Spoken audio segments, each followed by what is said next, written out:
ಪರಿಹಾರ ಹುಡುಕಿ ಇಡೀ ಜಗತ್ತೇ ಮೆಚ್ಚೋ ರೀತಿಯಲ್ಲಿ ದೇಶದ ಆಡಳಿತ ನಡೆಸ್ತಾ ಇರುವಂಥ ಮಾನ್ಯ ನರೇಂದ್ರ ಮೋದಿಜಿಯವರು, ಪ್ರಧಾನಿಯವರು, ಗೃಹ ಸಚಿವರು ಅಮಿತ್ ಶಾ ಜಿಯವರಿಗೆ ನಾವೆಲ್ಲ ಅಭಿನಂದನೆಯನ್ನು ಸಲ್ಲಿಸೋಣ. ಜಗತ್ತಿನ ಯಾವುದೇ ಶಕ್ತಿ ಇವರಿಬ್ಬರ ಒಂದು ಪರಿಶ್ರಮಕ್ಕೆ ಸಾಟಿ ಇಲ್ಲಂತಹದ್ದು ನಿಮಗೆಲ್ಲ ಗೊತ್ತಿರುವಂಥ ಸಂಗತಿ. ದೇಶವನ್ನು ಅಭಿವೃದ್ಧಿ ಪಥದಲ್ಲಿ ತಗೊಂಡೋಗೋದ್ರಲ್ಲಿ ನರೇಂದ್ರ ಮೋದಿಯವರು, ಅಮಿತ್ ಶಾ ಜಿಯವರ ಕೊಡುಗೆ ಅಪಾರವಾದಂತಹದ್ದು ಅಂತ ನಿಮಗೆಲ್ಲ ಗೊತ್ತಿರುವಂಥ ಸಂಗತಿ. 50 ವರ್ಷಗಳ ಹಿಂದೆ ರೆಡ್ ಟೆಪಿಸಮ್ ತಾಂಡವಾಡ್ತಿದ್ದ ಸಮಯದಲ್ಲಿ ಸಹಕಾರ ರಂಗದ ಮೂಲಕ ಒಂದು ಸಂಸ್ಥೆಯನ್ನು ಆರಂಭಿಸುವುದು ಅಂದರೆ ಅದೊಂದು ಕಷ್ಟ ಸಾಧ್ಯವಾದ ಪ್ರಕ್ರಿಯೆ ಆಗಿತ್ತು. ಇಂತಹ ಸಂದರ್ಭದಲ್ಲಿ ಅಡಿಕೆ ಬೆಳೆಗಾರರಿಗೆ ಅವರ ಸಂಕಷ್ಟ ಕಾಲದಲ್ಲಿ ಸಹಕಾರಿ ರತ್ನ ಸನ್ಮಾನ್ಯ ದಿವಂಗತ ಸುಬ್ರಾಯ ಭಟ್ರು ಆರಂಭಿಸಿದ ಸಂಸ್ಥೆ ಇಂದು ಹೆಮ್ಮರವಾಗಿ ಬೆಳೆದಿದೆ ಅಂದರೆ ಅದರ ಹಿಂದಿನ ನೈಜ ಸಾಮಾಜಿಕ ಕಳಕಳಿಯ ಕಾರಣ. ಕಾಲಕ್ರಮೇಣ ಸಂಸ್ಥೆ ವತಿಯಿಂದ ಅಡಿಕೆ ಬೆಳೆಯ ಸಂಶೋಧನಾ ಕೇಂದ್ರ, ಕೊಕ್ಕೋ ಖರೀದಿ, ರಬ್ಬರ್ ಖರೀದಿ ಮುಂತಾದ ರೈತಪರ ಕಾರ್ಯಕ್ರಮಗಳನ್ನು ಹಾಕಿಕೊಂಡು ಇಂದಿನ ಸುವರ್ಣ ಮಹೋತ್ಸವದ ಸಂದರ್ಭದಲ್ಲಿ ತೆಂಗಿನ ಎಣ್ಣೆಯನ್ನು ತಯಾರಿಸುವತ್ತ ಹೆಜ್ಜೆ ಇಟ್ಟಿದೆ. ಉತ್ತರ ಕರ್ನಾಟಕದಲ್ಲಿ ಪವನಯಂತ್ರ ಮತ್ತು ಪುತ್ತೂರಿನಲ್ಲಿ ಸೌರಶಕ್ತಿಯ ಮೂಲಕ ಗ್ರೀನ್ ಎನರ್ಜಿಗೆ ಒತ್ತು ನೀಡಿದೆ. ಕಾರ್ಖಾನೆಗೆ ಬೇಕಾದ ವಿದ್ಯುತ್ ಉತ್ಪಾದನೆಯಲ್ಲಿ ಸ್ವಾವಲಂಬನೆ ಸಾಧಿಸಿದ ಕ್ಯಾಂಪ್ಕೋ ಪರಿಸರ ಸ್ನೇಹಿ ಸಂಸ್ಥೆ. ಸಹಕಾರ ರಂಗದ ಮೂಲದಿಂದ ಬಂದಿರುವ ಈ ಸಂಸ್ಥೆ ಯಾವುದೇ ಬಹುರಾಷ್ಟ್ರೀಯ ಸಂಸ್ಥೆಗಳಿಂದ ಕಡಿಮೆ ಇಲ್ಲದ ರೀತಿಯಲ್ಲಿ ವ್ಯವಹಾರ ನಡೆಸಿ ಲಕ್ಷಾಂತರ ರೈತರ, ಸಾವಿರಾರು ಕಾರ್ಮಿಕರ ಬದುಕಿಗೆ ನೆಲೆಯನ್ನು ಒದಗಿಸಿದೆ. ಇಂದು ಇಲ್ಲಿಗೆ ಕೇಂದ್ರ ಗೃಹ ಮತ್ತು ಸಹಕಾರ ಸಚಿವರಾಗಿರುವ ಶ್ರೀಮತಿ ಅಮಿತ್ ಶಾ ಜಿಯವರು ಆಗಮಿಸಿದ್ದಾರೆ.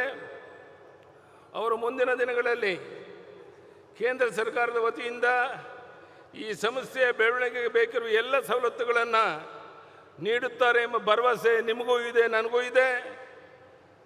ಸನ್ಮಾನ್ಯ ನರೇಂದ್ರ ಮೋದಿಜಿಯವರ ಆತ್ಮನಿರ್ಭರ ಭಾರತ ನೂತನ ಕೈಗಾರಿಕಾ ನೀತಿಗಳನ್ನು, ಪ್ರಯೋಜನಗಳನ್ನು ಪಡೆದುಕೊಂಡು ಈ ಸಂಸ್ಥೆ ಜಾಗತಿಕವಾಗಿ ಬೆಳೆಯಲಿ ಹಾಗೂ ಇನ್ನೂ ಹೆಚ್ಚಿನ ಶ್ರೇಯಸ್ಸನ್ನು ಕಾಣಲಿ ಅಂತ ಆಶಿಸುತ್ತಾ ನನ್ನ 2 ಮಾತುಗಳನ್ನು ಮುಗಿಸ್ತೇನೆ.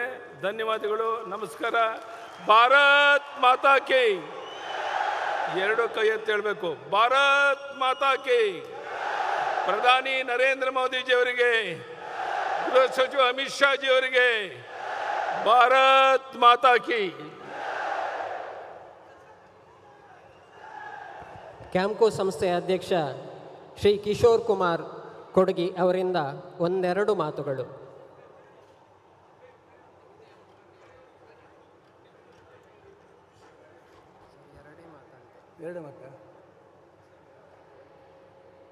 ಪವಿತ್ರ ಜಿಲ್ಲೆಯ, ದಕ್ಷಿಣ ಕನ್ನಡ ಜಿಲ್ಲೆಯ ಸಮಸ್ತ ಕ್ಯಾಂಪ್ಕೋ ಸದಸ್ಯರಿಗೂ, ಕ್ಯಾಂಪ್ಕೋದ ಹಿತೈಷಿಗಳಿಗೂ ನನ್ನ ಹೃದಯಪೂರ್ವಕ ನಮಸ್ಕಾರಗಳು. ವೇದಿಕೆಯಲ್ಲಿ ಇವತ್ತು ಈ ದೇಶದ ಪ್ರಪ್ರಥಮ ಸಹಕಾರಿ ಸಚಿವ ಅಮಿತ್ ಶಾ ಜಿಯವರ ಆಗಮನ ಮತ್ತು ನಮ್ಮ ಸುವರ್ಣ ಸಮಾರಂಭದಲ್ಲಿ ಅವರ ಉಪಸ್ಥಿತಿ ಮತ್ತು ಕ್ಯಾಂಪ್ಕೋದ 3 ಯೋಜನೆಗಳಿಗೆ ಅವರು ಇವತ್ತು ಚಾಲನೆ ನೀಡಿರುತ್ತಾರೆ. ಭಾರತ ಸರ್ಕಾರದ, ರಾಜ್ಯ ಸರ್ಕಾರದ ಸಹಕಾರ ಮತ್ತು ನಿಮ್ಮೆಲ್ಲರ ಸಹಕಾರವನ್ನು ನಿರೀಕ್ಷಿಸುತ್ತಾ ಸಮಯದ ಅಭಾವ ಇರುವುದರಿಂದ, ಅಮಿತ್ ಶಾ ಅವರು ಬೇರೆ ಕಡೆಗೆ ಕಾರ್ಯಕ್ರಮ ಇರುವುದರಿಂದ ಚುಟುಕಿನಲ್ಲಿ ಈ ಸುವರ್ಣ ಸಮಾರಂಭ ಯಶಸ್ವಿಗೆ ಸಹಕರಿಸಿದ ಪ್ರತಿಯೊಬ್ಬರಿಗೂ, ಮಾಜಿ ಅಧ್ಯಕ್ಷರುಗಳು, ಮಾಜಿ ಉಪಾಧ್ಯಕ್ಷರು, ಮಾಜಿ ನಿರ್ದೇಶಕರು, ಸಂಸ್ಥೆಯಲ್ಲಿ ದುಡಿದ ವ್ಯವಸ್ಥಾಪಕ ನಿರ್ದೇಶಕರು, ನೌಕರರು ಎಲ್ಲರಿಗೂ ನನ್ನ ಪ್ರೀತಿಪೂರ್ವ ನಮಸ್ಕಾರ ತಿಳಿಸುತ್ತಾ ನನ್ನ ಮಾತನ್ನು ಮುಗಿಸ್ತೇನೆ. ನಮಸ್ಕಾರ.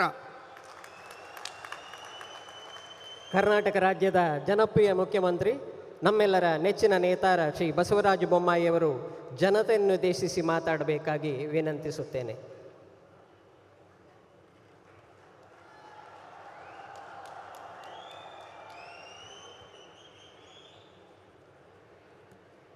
ಎಲ್ಲರಿಗೂ ನಮಸ್ಕಾರ.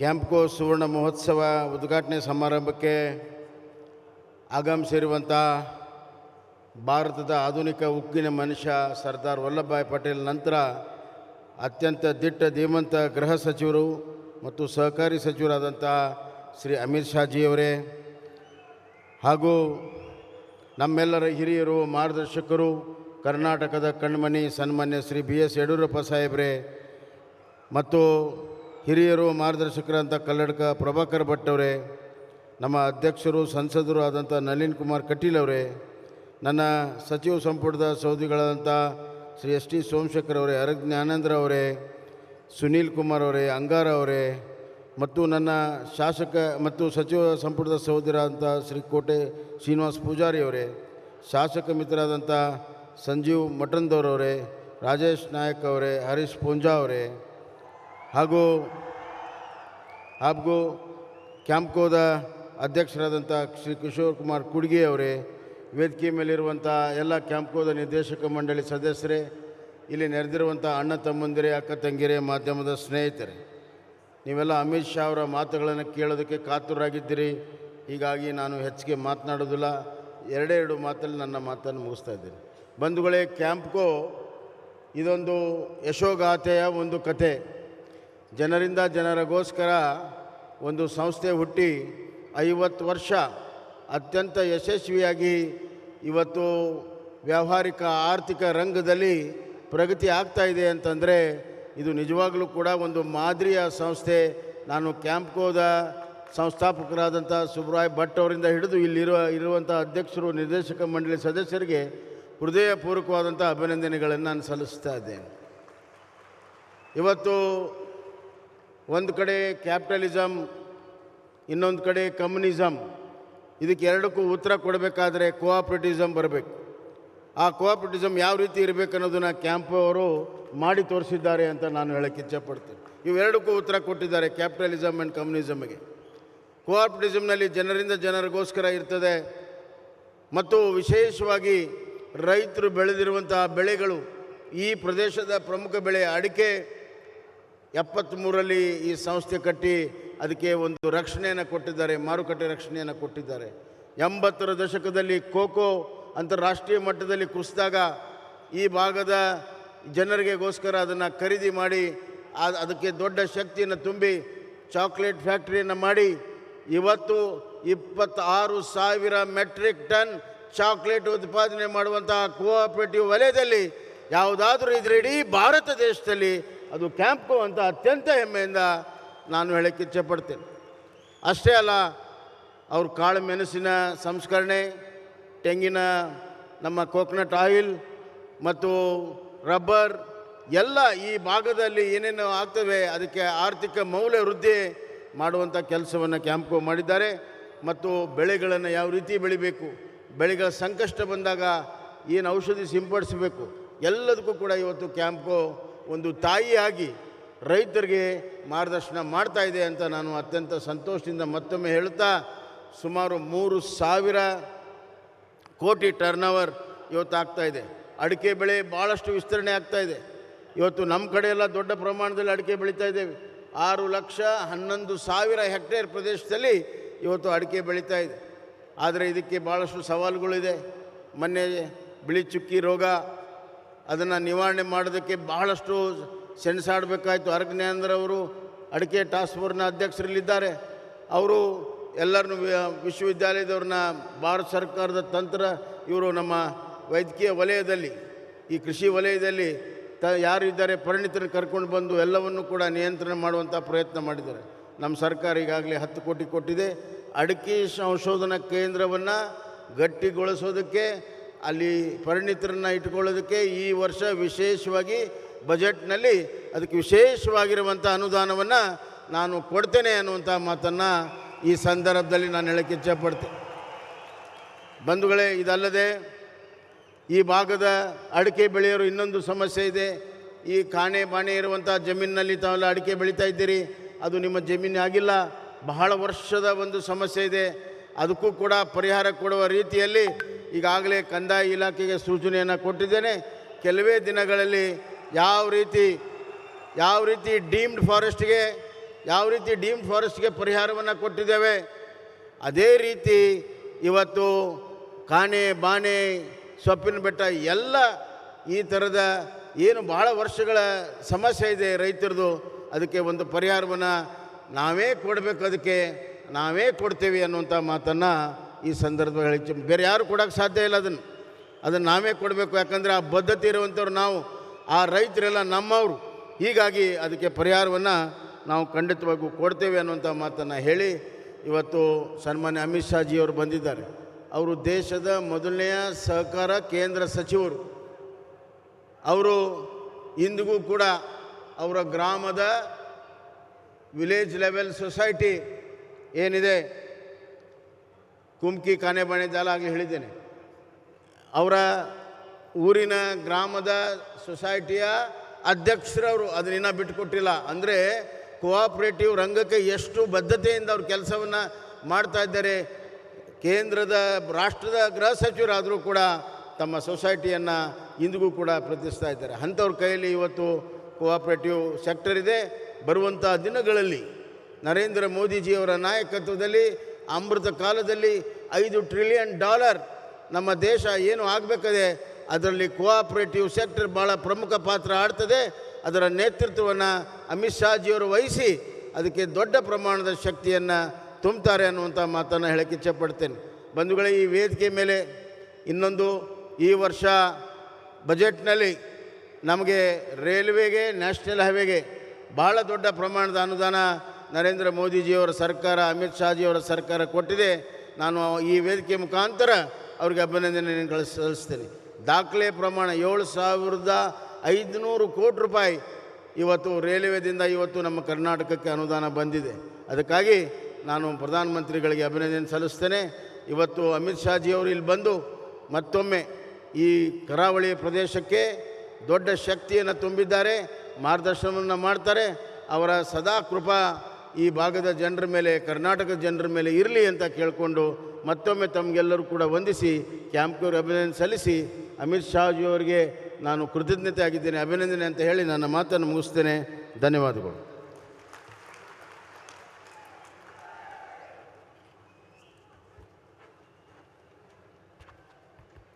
Thank you, sir. My dear audience, in the past decade, India has witnessed the blooming of lotus. India has also seen the emergence of Amit Shah as a mastermind, strategist, and a phenomenal brain in working out equations of social engineering. हर एक नेता या नायक की अपनी एक कार्यशैली होती है. हमारे माननीय गृह मंत्री श्री अमित शाह जी ये विश्वास करते हैं कि किसी प्रकल्प की सफलता उसकी गोपनीयता पर निर्भर करती है. This modern day Chanakya is still unfolding. The country will see many more unseen aspects where he will be fulfilling the vision of Bharat as a Vishwaguru.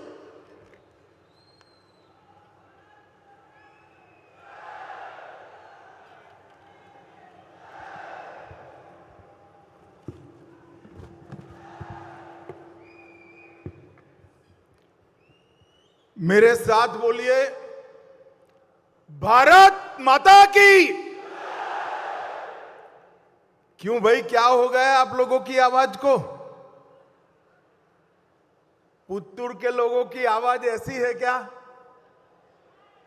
Modi ji Tripura में है, वहां तक आवाज जानी चाहिए। दोनों हाथ उठाइए, उठाइए दोनों हाथ। कर्नाटक में भाजपा सरकार बनाने के संकल्प की मुट्ठी बींचिए और प्रचंड आवाज से बोलिए, भारत माता की, भारत माता की, भारत माता की। मंच पर उपस्थित भारतीय जनता पार्टी के वरिष्ठ नेता, कर्नाटक के पूर्व मुख्यमंत्री श्रीमान BS येदुरप्पा जी, कर्नाटक के मुख्यमंत्री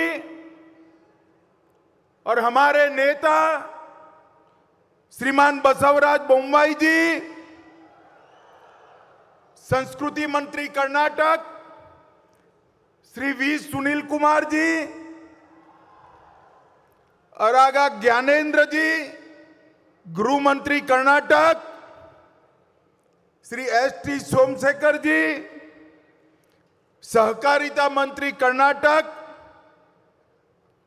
श्री अंगारा एस, मंत्री कर्नाटक श्री कोटा श्रीनिवास पुरी जी,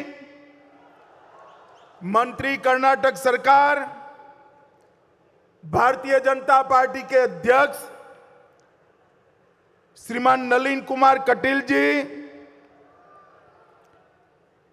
डॉक्टर भट्ट साहब, अध्यक्ष विवेकानंद विद्यावर्धक संघ,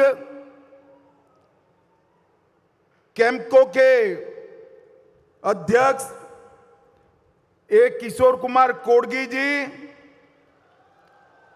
कैम्पको का पूरा बोर्ड ऑफ डायरेक्टर निर्देशक गण, और आज यहां पर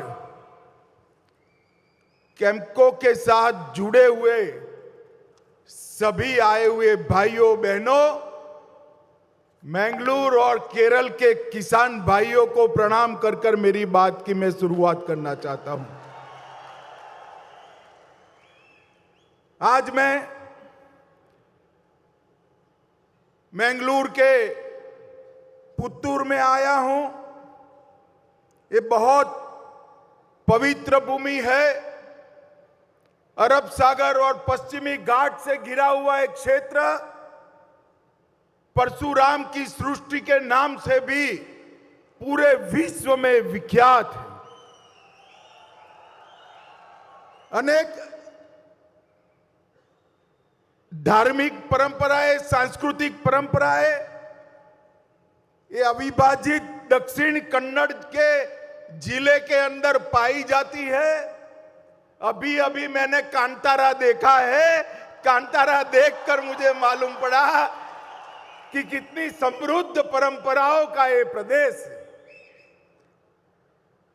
मैंगलोर इकलौता शहर है राज्य का जहां समुद्र, एयरपोर्ट, रेलवे और सड़क चारों दृष्टि से व्यापार हो पाए।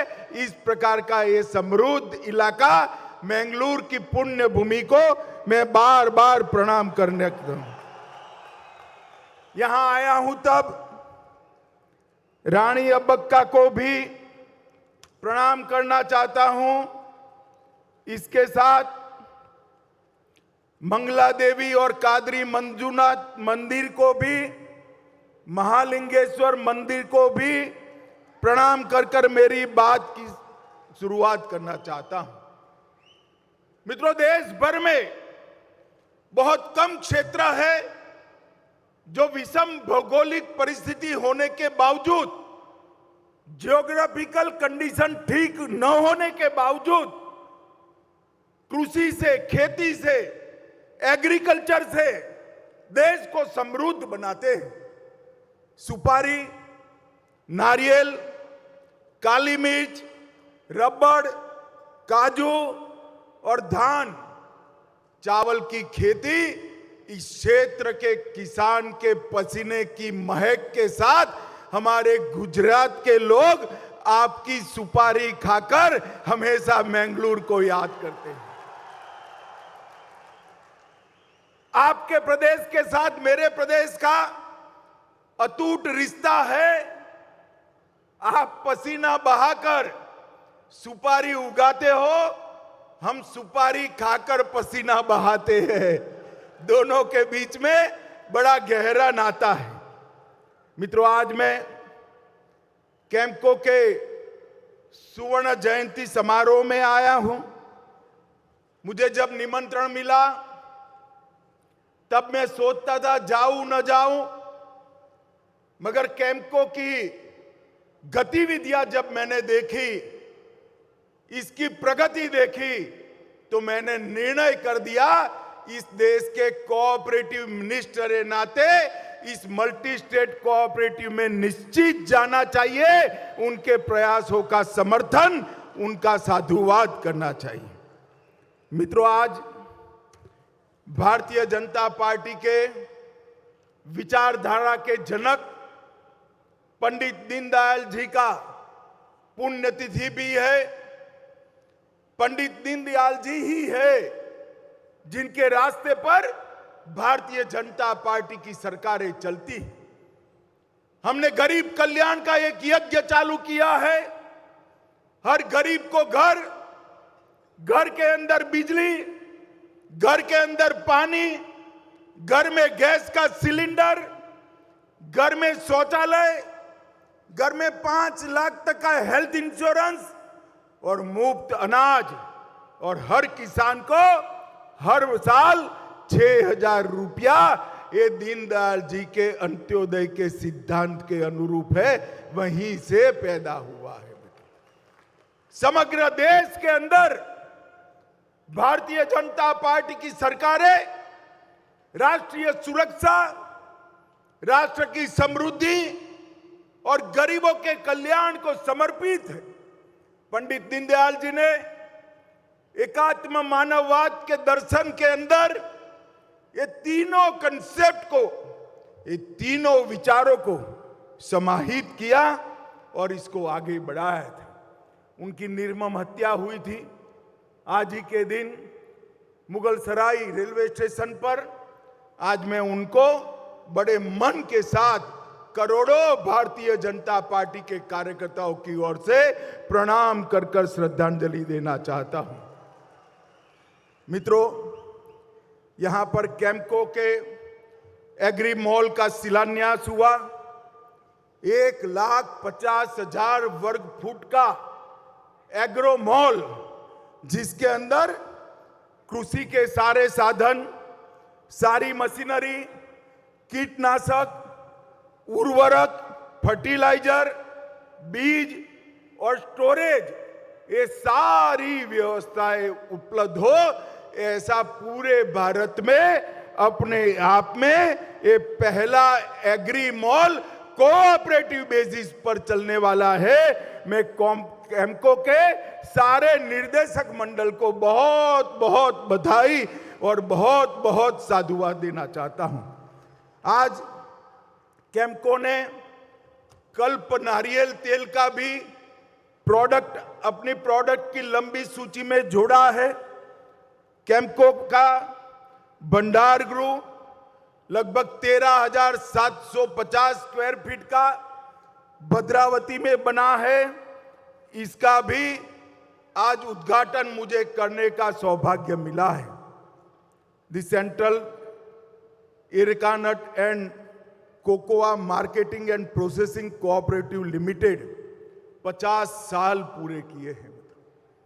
50 साल कोई भी संस्था जब समाप्त करती है तब उसके संचालकों की प्रामाणिकता का वो सर्टिफिकेट होती है कि ये कोऑपरेटिव ने प्रामाणिकता के साथ किसानों का और अपने सदस्यों का सेवा करने का काम किया है। 1973 में दूरदर्शी किसान नेता श्री वाराणसी सुब्रैया भट्ट द्वारा स्थापित एक कोऑपरेटिव आज फल फूल कर एक विशाल वट वृक्ष बना है। इसकी स्थापना हुई तब सिर्फ 3,000 मेंबर थे और आज 1,38,000 मेंबर्स के साथ एक विशाल कोऑपरेटिव बनकर हमारे सामने है, जिसका 3,000 करोड़ का टर्नओवर है।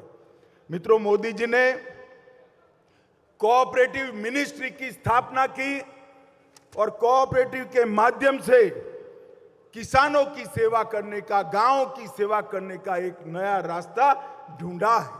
मगर कैम्पको एक ऐसी कोऑपरेटिव है जिसने विंड मिल यूनिट और 500 मेगावाट के सोलर पैनल भी बनाए हैं। 160 ब्रांचेस के साथ 2,000 वर्कर के साथ 2700 करोड़ रुपए का टर्नओवर एक कैम्पको में आपका कितना विश्वास है, भरोसा है, उसको बताता है। मित्रों, मोदी जी ने अभी इस बजट में कोऑपरेटिव के लिए हर पंचायत में मल्टी डायमेंशनल पैक्स बनाने का निर्णय किया है। 2 लाख नए पैक्स 3 साल के अंदर भारत में बनाए जाएंगे और हर पंचायत में एक पैक्स की स्थापना करने का काम होगा। इसके साथ साथ ढेर सारी सुविधाएं कोऑपरेटिव को देने की बात करी है। मैं आज इसमें जाना नहीं चाहता हूं। मैं तो सिर्फ आज कैम्पको वालों को बधाई देने के लिए आया था और मेरा एक दूसरा भी काम है जो मेरी पार्टी का काम है। आप कहो तो बताऊं, आपको बताऊं क्या? जोर से बोलो, बताऊं? अरे कहो, बताऊं क्या? भाई मुझे बताओ, टीपू के मानने वाले जेडीएस और कांग्रेस को वोट देना चाहिए या रानी अबक्का को मानने वाली बीजेपी को वोट देना चाहिए? जोर से बोलो, कांग्रेस या बीजेपी? और जोर से बोलो, कांग्रेस या बीजेपी? मोदी जी के नेतृत्व में राष्ट्रभक्तों की टोली जैसी भारतीय जनता पार्टी और गांधी परिवार के लिए कर्नाटक को अपना एटीएम बनाने वाली भ्रष्ट कांग्रेस पार्टी, दोनों के बीच में किसकी सरकार बननी चाहिए? जोर से बोलिए, किसकी बननी चाहिए? मित्रों, ये जनता दल एस और कांग्रेस एक कर्नाटक का भला नहीं कर सकते। कर्नाटक का भला जब जब हुआ भारतीय जनता पार्टी की सरकार थी। आज पूरे देश के किसान हमारे येदुरप्पा जी को याद करते हैं। जब येदुरप्पा जी थे तब कर्नाटक के किसानों का भला हुआ था। पूरे देश के लोग येदुरप्पा जी को याद करते हैं। उनके नेतृत्व में ही बेंगलुरु बढ़ा। आज मोदी जी ने इस क्षेत्र के अंदर ढेर सारी चीजें करी हैं और सबसे बड़ी बात मैं बताता हूं, दक्षिण कर्नाटक वालों, एक कांग्रेस वालों ने पीएफआई के 1700 लोगों को छोड़ने का काम किया था और भारतीय जनता पार्टी के नेता नरेंद्र मोदी जी ने पीएफआई पर बैन लगाकर हमेशा के लिए बंद कर दिया। ये तुष्टीकरण करके देश विरोधी तत्व को ताकत देने वाली कांग्रेस पार्टी कभी कर्नाटक को सलामत नहीं कर सकती। आपके नजदीक केरल है। मैं ज्यादा कहना नहीं चाहता। अगर कर्नाटक को सुरक्षित रखना है तो केवल और केवल भारतीय जनता पार्टी रख सकती है। नरेंद्र मोदी के नेतृत्व में कर्नाटक की भाजपा सरकार रख सकती है।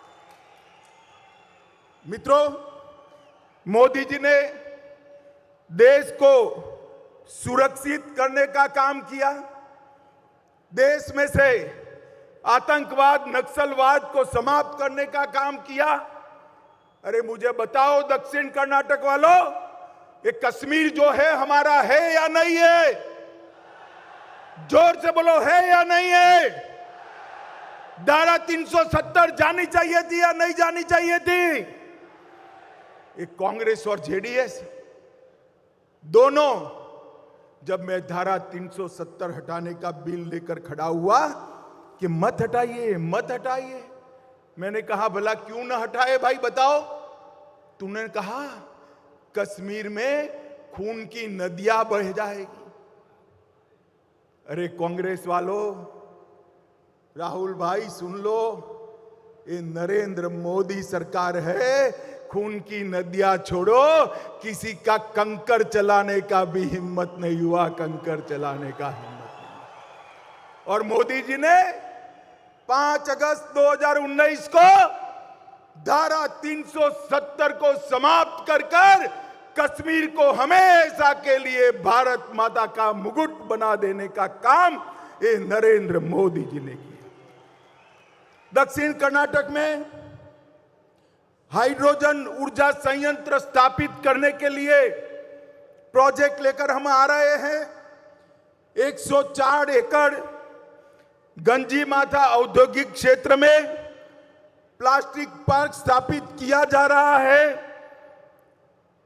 कैंपको उसको और मजबूत करने जा रहे हैं।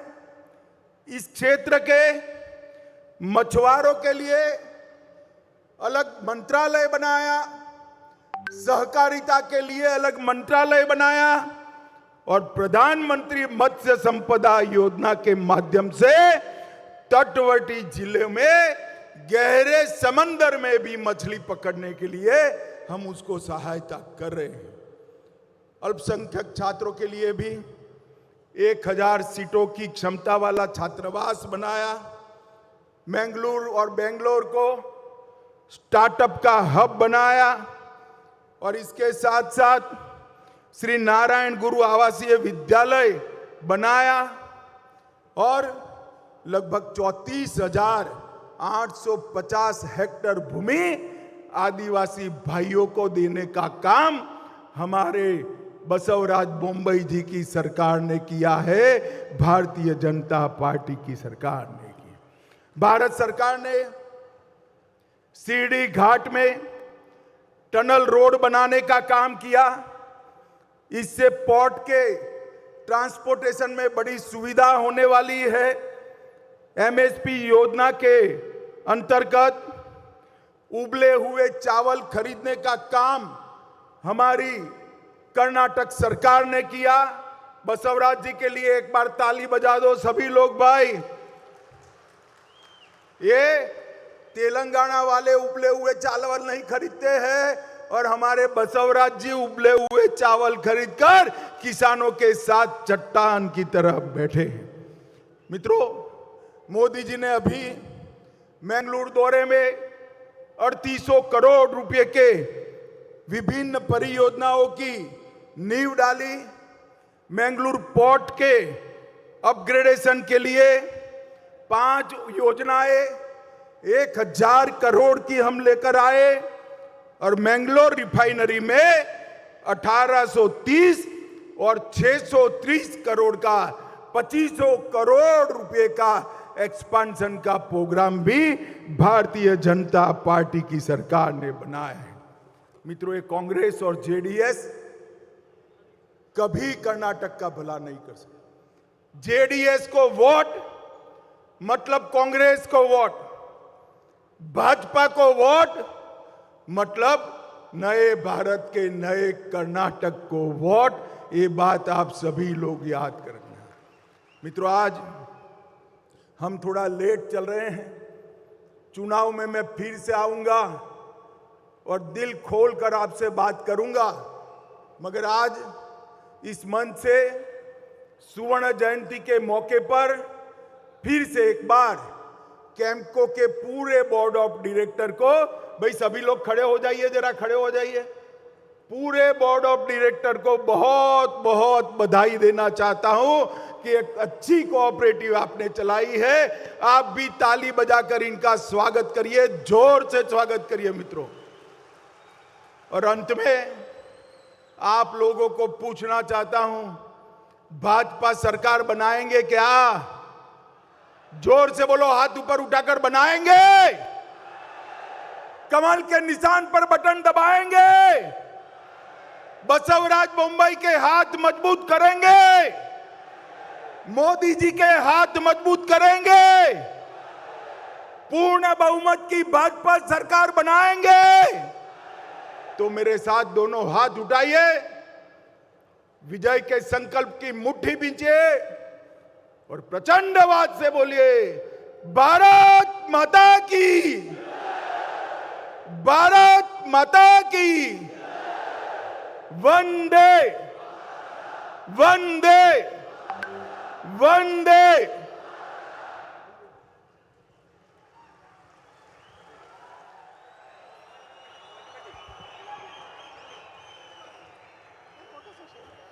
कृषि प्रधान स्वराज्य भारत के अमृत महोत्सव के शुभ अवसर पर किसानों को स्वावलंबी और आत्मनिर्भर बनाने के साथ साथ देश के आर्थिक विकास में बहुत बड़ा योगदान देने वाले सहकारी क्षेत्र के दिग्गज कैम्को के स्वर्ण महोत्सव पर भारत के प्रप्रथम सहकारी मंत्री श्री अमित शाह जी के अमृत हस्तों के द्वारा 3 बड़े योजनाओं का उद्घाटन। इन सभी महत् कार्यों के दर्शक कर्नाटक और केरल के महाजनों की ओर से माननीय मंत्री का आभार प्रकट करती हूँ।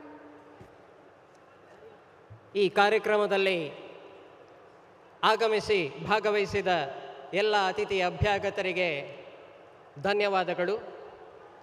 ತನ್ನ ಕೊಂಬೆಗಳನ್ನು ವಿವಿಧ ಮಗ್ಗುಲುಗಳಿಗೆ ವಿಸ್ತರಿಸುವ ಮೂಲಕ ಕ್ಯಾಂಪ್ಕೋ ರೈತರ ಬಾಳಿಗೆ ಕಲ್ಪವೃಕ್ಷವಾಗಿ ಅವರ ಹಿತವನ್ನು ಕಾಪಾಡುವಲ್ಲಿ ಯಶಸ್ಸು ಸಾಧಿಸಿದೆ. ಲಕ್ಷೋಪಲಕ್ಷ ಸದಸ್ಯರ ಏಳಿಗೆಯನ್ನು ಬಯಸುತ್ತಾ ಅವರ ಹಿತ ಕಾಯುವ ಕಾವಲುಗಾರನಾಗಿ ಕೆಲಸ ಮಾಡುತ್ತಿದೆ. ಇದರ ಯಶಸ್ಸು ಇನ್ನಷ್ಟು ಹೆಚ್ಚಲಿ, ಅಂತಾರಾಷ್ಟ್ರೀಯ ಮಟ್ಟಕ್ಕೇರಲಿ ಎನ್ನುವ ಆಶಯಕ್ಕೆ ನಿಮ್ಮೆಲ್ಲರ ಒಮ್ಮತವಿರಲಿ ಎನ್ನುತ್ತಾ ಕಾರ್ಯಕ್ರಮಕ್ಕೆ ಪೂರ್ಣ ವಿರಾಮವನ್ನು ನೀಡುತ್ತಿದ್ದೇವೆ.